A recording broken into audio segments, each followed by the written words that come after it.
when we first got married, somebody gave us a 1-year Bible, and we thought, what a cool gift. We're going to read through the Bible in our first married year. And you know how that works, a little from the New Testament, a little bit from the Old Testament, and in a year's time, you've read through the whole Bible, right? What a shared amazing thing. I think we got through the first 6 chapters of Genesis before we gave up on this project. We were doing this just before we'd fall asleep, and we discovered we started to have little tiffs about who gets to read first, because that person could actually start to doze off while the other person was reading from the New. Still doing the fervent work. Right. Yeah. Not a couple of spiritual giants here. We were both in seminary at the time too, and we really discovered that that is not our style. Yeah, we thought it would draw us closer to God and each other, but it didn't because it didn't fit. And prayer can also be the same way. Yeah, we weren't jiving on prayer either, and we were sending little messages, and just the whole idea of spiritual intimacy wasn't falling into place for us. So.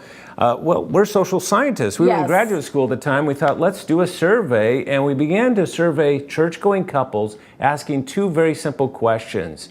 How satisfied are you with your level of spiritual intimacy, and how important is that to you? Now, when it comes to importance, people, what do you think they would say? 9 or 10. These are church-going couples. They valued it like us.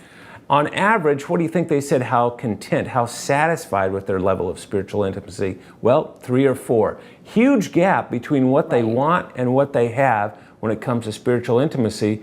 And our response personally was like, oh, at least we're not alone, right? This is somewhat normal, but it's not what we aspire to. Right, so what can we do about that?